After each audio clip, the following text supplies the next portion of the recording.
Before we get into the meat of episode 5 of Sergei and the Westminster Spy Ring, in which apparently lots of Stalin's exclusive vodka was drunk at the Russian embassy, no less, it's important to note that, again, we're 5 episodes into this podcast series, and there's no mention of the UKIP solicitor Liz Jones, who actually brokered the deals between Arron Banks and Andy Wigmore.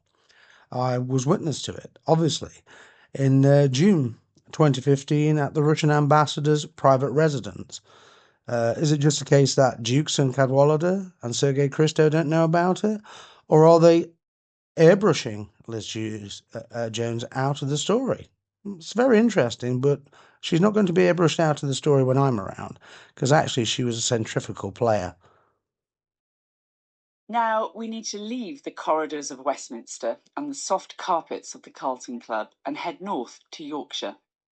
Think of this as a kind of mini prequel to the last episode, which we ended on the vote to leave the European Union. So dust off your purple flags. It's September 2015, and the United Kingdom Independence Party, UKIP, is hosting its annual conference at Doncaster Racetrack.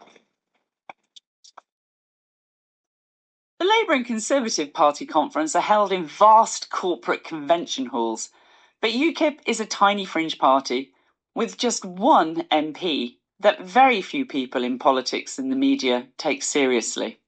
They're indeed our mistake, and not a mistake the Russian government makes. Now remember what ad man Steve Lacey told us. Conservative Friends of Russia had given way to the Westminster Russia Forum, and the targets of Russian interest and influence had expanded. Westminster Russia Forum was much more about business and not even really so much a neutral positioning. It was much more about supporting Russia. And they were being courted, UKIP were being courted massively by Russia. This is not to say that UKIP was doing anything wrong. What Steve Lacey is saying here is that UKIP was being targeted, courted, not the other way around. And it's because UKIP's single-minded mission is to get Britain to leave the European Union. And it's fair to say that Putin had his own reasons for wanting this too. Having a united trading and security bloc of 400 million people next to his doorstep was not really in his best interests. That's not to suggest there's any conspiracy here, just that what Russia had seemed to notice is there are some mutually aligned interests. And it wasn't just UKIP. It's a fact that Putin's Russia was targeting nationalist parties all across Europe. I do remember when Nigel Farage basically said that Putin was a remarkable leader. Around that time, I get a call saying, look, all these movements, anti-EU movements around Europe, they're all making connections with the Kremlin. It's a disaster. We need to do something about it to stop it. And the 2015 conference in Doncaster was a particular and important landmark because UKIP had finally achieved its dream, as Nigel Farage told his members in his keynote speech. One really amazingly brilliant thing did come out of the general election, and that is that we are going to have an in-out referendum on our membership of the European Union, and that would never have happened without the collective efforts of everybody in UKIP. Nigel Farage was jubilant. The stage was finally set for the ultimate showdown, a vote that would change not just the constitution and future of the United Kingdom, but the whole of Europe. Because a Europe without Britain would be a smaller Europe and a weaker Europe. So in the crowd at Doncaster Racetrack was one man who was paying a special attention to these words. A man who sought out a pair of people in the crowd, close friends of Nigel Farage and party funders. The man introduces himself as Oleg, a common Russian name you might also hear pronounced as Oleg. He tells the pair that he's the first political secretary at the Russian embassy in London. Later, one of the men will say they had reason to be somewhat suspicious of this diplomat. But still, he had an offer, which they couldn't refuse. A lunch invitation with the ambassador, Alexander Yakovenko, at the sumptuous residence in Kensington Palace Gardens. You know, the one which hosted the digital barbecues and the Conservative Friends of Russia launch party. I don't think it's wrong to want an independent UK that's free of a European superstate, which is what it boils down to. This is Arron speaking here at the Oxford Union, and here's one of the men in the crowd who the Russian diplomat has picked out. The UKIP donor who's attending the party conference with his good friend, Andy Wigmore. Banks was a successful businessman based in the southwest of England, and he would go on become the biggest financial backer of the Brexit campaign. But in September 2015, that's still to come. And not long after the party conference, Banks and his wingman, Andy Wigmore, turn into one of the most prestigious and expensive streets in London for lunch at the Russian ambassador's residence. In his memoir, Banks writes about being a little nervous. We set off for the ambassador's private residence in Kensington Palace Gardens, feeling a little nervous. We'd been invited by a shady character called Oleg we'd met in Doncaster at UKIP's conference. In fact, Banks writes that he was more than a little suspicious. He actually thought Oleg might be a spy. He was introduced to us as the first secretary of the embassy. In other words, the KGB's man in London. This house is number 13, Kensington Palace Gardens, which is, I think it was used to be called Harrington House. It was given to Russia by some aristocrat. And it's a very grand townhouse. Sergei used to go to events at the residence back in the 90s, so he knows the drill. You come up the steps. It looks a bit like something out of Adam's Family. And you come through, and there's a lot of wood inside. But actually, the antiques, most of them are Russian. Big porcelain sort of vases, huge ones with pictures on them. You could immediately see who the FSB people are. They used to look like, quite cheap suits, and they sort of look very suspiciously, because the really charming ones, they're probably spies, the SVR. The internal security, the dodgy-looking ones in cheap suits. And it's almost like you arrive at this stage set. Everybody's in place, everybody's waiting for you, they know exactly what they're doing. It's almost like a spectacle, it's a performance. It's a performance that lives up to expectation, according to the Count in Banks's memoir. It was a 1-hour appointment, but we hit it off from the go. It was everything you'd hope for in a meeting with the Russians. And then they get down to business. Our hosts wanted the inside track on the Brexit campaign and grilled us on the potential implications of an outvote for Europe. The conversation was rattling along nicely, and diplomatic relations were only improved when our new friend produced a special surprise. It was a bottle of vodka, which he claimed was one of my only 3 in a batch made for Stalin personally. It's a jolly booze-filled lunch, and they had lots of subjects of interest in common. Though it's important to note that we don't find out about Oleg and the meeting at Doncaster racetrack or the lunch at the embassy until after the EU referendum. In fact, Banks doesn't reveal this until more than a year later. His memoir, the one we've been quoting from, The Bad Boys of Brexit, is published in the autumn of 2016, after the vote. And it covers the triumph of the Brexit campaign, the campaign that he'd both run and paid for, and then his account of going on the road in the US with Nigel Farage to campaign for Donald Trump. Because the Trump campaign and Nigel Farage's Brexit campaign were natural bedfellows. We made June the 23rd our Independence Day when we smashed the establishment. They'd become not just ideological allies, but literal ones too. Ladies and gentlemen, Mr. Nigel Farage. Through the summer of 2016, Nigel Farage and his associates went on the road to campaign for Trump. Thank you very much. Well, thank you, and good evening, Mississippi.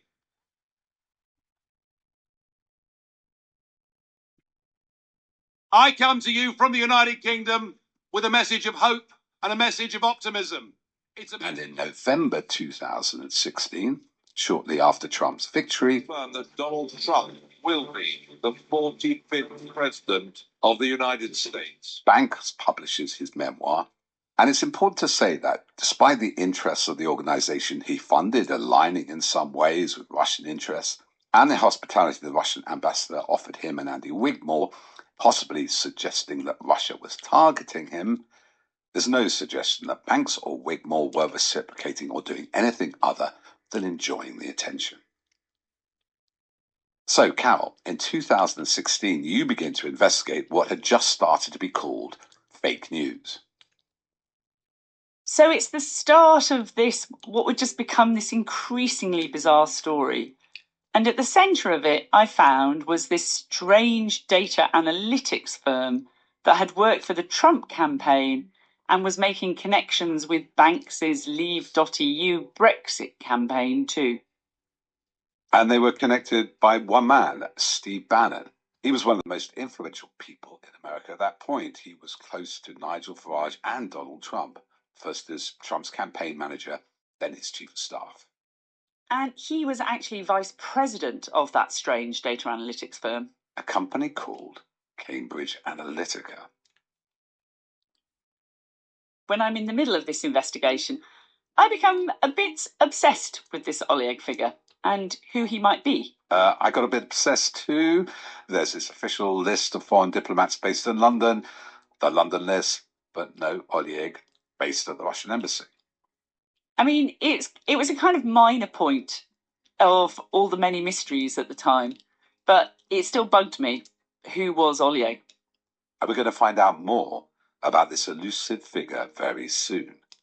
But first, in the spring of 2017, you go and meet Banks, don't you, for an article you're writing? I did, yes. So it was at the end of March 2017. It was the week that the British government triggered Article 50, which is the mechanism to leave the European Union. So Banks, he's really in good spirits, and he's talking at a conference being hosted by his great friend, Jim Mellon, another donor to the Leave campaign. And we go across the road afterwards to this pub, I think it's the White Horse, it's on Islington Upper Street, and we sit outside and drink white wine, and Banks tells me all about himself. It's kind of fascinating. Drinking wine in that street. Because our location is a sheer coincidence. I started my business with SBT telephones and built it into a listed company. Yeah. And did it all over again. Yeah. So no one can accuse me of having been given money. I created and generated it myself. Yeah. I'm quite proud of that. Yeah. I mean, that probably might give you a small chip on the shoulder. Because actually, I did it the whole. Yeah. Not that I came from a poor family by any stretch of the imagination. And this is a recording that you made with his permission from the interview. Yes, he'd agreed to do this sort of proper sit-down interview. It was a feature profile in the Observer New Review. And, you know, I've sort of spent my entire career interviewing people, and I just really love it, actually. You really try to get under their skin and to understand what makes them tick. And in this case, I was kind of delighted because Arron decided to get stuck into the white wine, which is never a bad thing when you're trying to get something to open up. Although I had to keep pace with him, I have to say. So it must be really hard for you, Carol. I can't imagine how you did that. What's happening at this time? 2017, you're having this slightly jolly interview and drinks with Arron Banks. This is when Trump... It all kicks off. If you remembered, there were sort of stories every other day in the US press about the US government's connections to the Kremlin. So it was really top of mind, I guess, at that point.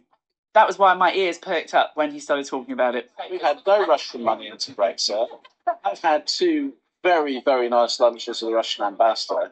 Randy and I got completely pissed and had a great afternoon with him. That's it. Yeah, why wouldn't you? Why wouldn't I go and have lunch with the American ambassador who wanted to know about Brexit, or the Russian? We've met diplomats and all sorts of different people. So in the book, there's one lunch. He tells me there were 2 lunches. And then Andy Wigmore tells me there were actually 3 lunches. So basically, kind of every month or so, I would tweet at Banks, how many lunches was it? How many lunches was it? Was it 2? Was it 3? What I liked about Banks and Wigmore is that they actually were kind of good for a laugh. They took it in good heart. You really did get on, didn't you? Well, yes.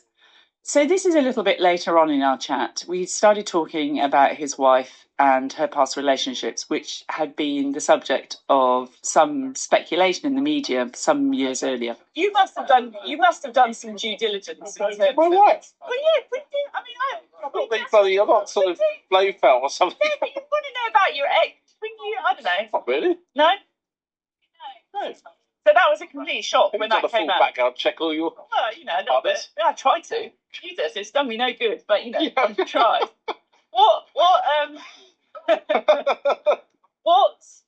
So was it a complete shock when that came out then? So now this is important. This is Banks talking about his wife, Katya. Born in Ekaterinburg, a closed Soviet city, she was brilliant at languages, educated at St. Petersburg University, and even highly musical. What Banks is talking about here is something that happened in the middle of the Katya Zhityaloveta trial. That's the suspected Russian agent who seduced the Portsmouth MP Mike Hancock. And in the middle of this trial, Banks's wife, Katya, appears on the front page of a British newspaper. And he says that they're claiming she's a second Russian woman who'd had an affair with Mike Hancock. I mean, one of my business colleagues phoned me and said, "You need to sit down." What's that? He's probably been involved in anything. This is a long time ago. So you need to sit down. Your wife's on the front page of the Daily Mail. Bloody hell. And on page 5, 6, and 7. Yeah. And they make him affected from tiny stories. He says his friend rang him up and said, "You're going to have to sit down. Your wife's on the front page of the Daily Mail, as they're saying she's a Russian spy." The story alleges that Katya Banks had also been close to Mike Hancock, the MP for Portsmouth and the chair of the parliamentary group on Russia. And the incident dated back to when she was married to her first husband, an elderly merchant seaman called Eric Butler. And according to the Daily Mail, she'd gone to see her local MP, Mike Hancock, because she'd had visa troubles. And according to the story, her husband had walked in on her and the MP and found them looking unusually cosy. And Arron Banks said it was a pack of lies. The only thing that was true in the Daily Mail story is she fluently speaks 6 languages. Yeah. And she has the profile that would fit a Russian spy. But that's about it. The key thing of Mike Hancock had been investigated and warned by MI5 and MI6. Right, and it was to do with the researchers that he hired in Parliament.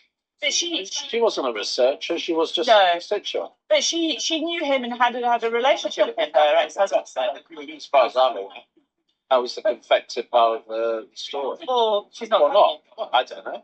Maybe she's All I do know is that if she's a Russian spy, she's the worst spy in the world. Really? What way? Well, she's just too agrarious to be a spy. Oh, really?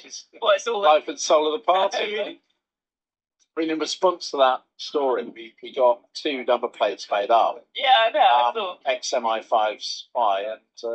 And the bit that I'm trying to ask him about is whether he knew about this incident before it came out in the Daily Mail. And what comes out is that he doesn't. Now, the question I actually asked you, I said, when that story came out about Katya, did you know about that bit of her history beforehand? I knew that she had been lived in Portsmouth, and I knew that, I knew broadly the kind of thing. How do you mean broadly? Well, broadly the fact that she had written to the local MP and various other things. But her ex-husband said that it was more than writing to him, that he found her with him. I mean, that's the evil of an ex-husband and wife, isn't it? And we should point out there has never been any evidence that Katya Banks was a spy. It's just speculation as a result of some coincidences. But having a Russian wife may explain Banks's willingness to hobnob with the ambassador and his views, which at this time appear to be more sympathetic to the Putin position. So Banks knew you were recording. That interview was on the record. Yeah, I mean, he was really pleased about it, actually. We did a really big profile piece of him. He was on the front cover of the Observer New Review section, and he was delighted with it when it came out. I'm grateful for the fact that you talked to me. Yeah. Because it was, and I respect it, because you know that I want to ask you some sort of questions. You can write what you like. I actually don't care. I know. I've actually just said. In the summer of 2017, it was still all pretty good-humoured. And then it all starts becoming less convivial. As summer moves into autumn, the days start getting shorter, and everything starts getting darker.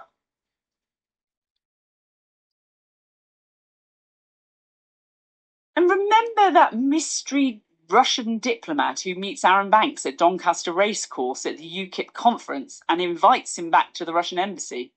The one who called himself Oleg, whose name wasn't on any official list of diplomats. The one we both got a bit obsessed with.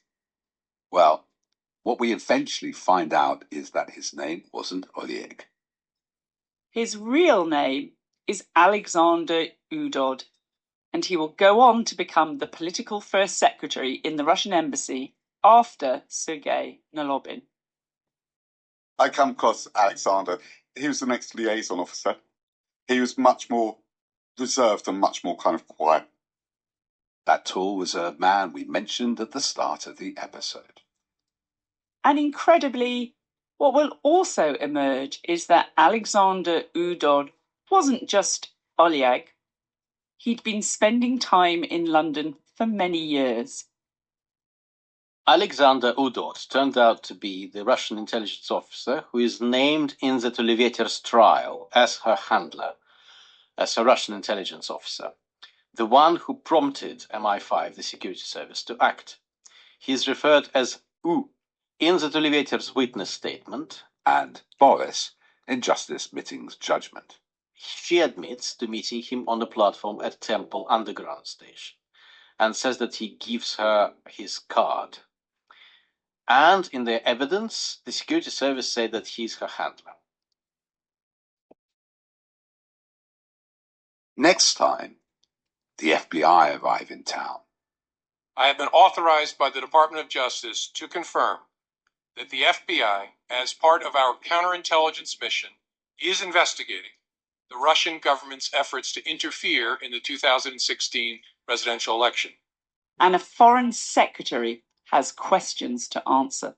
Is it your belief that the Russians have played any role in British elections and referendums? I haven't seen any evidence of that. But you don't think no, I haven't seen it. I haven't seen not a sausage yet. Many people have asked, why does Nigel Farage continue to lie about meeting Ambassador Yakovenko at the Russian embassy in 2013? Perhaps a better question would be, does Nigel Farage actually know how to tell the truth? Quite frankly, in my experience, the man never stops lying. He has no interest in honesty or integrity, although, according to his false narrative, one would have to believe the opposite. It's all just a giant conspiracy against the grandiose narcissism of Nigel Farage and his gargantuan ego. However, facts-based evidence is where Nigel Farage always falls down, and that is the very thing he always avoids: reductionist scrutiny. That terrifies Farage more than anything else. And of course, let's have a look at his dodgy lawyer, for want of a better description. In fact, it's the best description. Andrew Reid, the art of the unbelievable. Another gaslighting fantasist who concocts some truly amazing fairy tales, particularly about me in this book, whilst claiming I'm totally irrelevant. He dedicates nearly 4% of this book to gaslighting me. And quite frankly, I mean, what, I scream in a German accent, my goodness. Is that the best they can come up with? I mean, this just goes to show what a bunch of sordid little crooks and gangsters these people are. These are the people who sold all the unicorns about Brexit and then struck a deal with Boris Johnson and delivered Brino and mass immigration on a historic scale. And the real issue is, did they actually receive any funding from Russia? Well, I know for a fact they most definitely did seek that funding. Whether they actually got it or not is something only a thorough investigation can establish. But Boris Johnson killed off the Electoral Commission and the NCA investigation to protect Farage and Arron banks. And Andrew Reid, of course, was the UKIP treasurer. Well. Quite the little nest of con men, aren't they?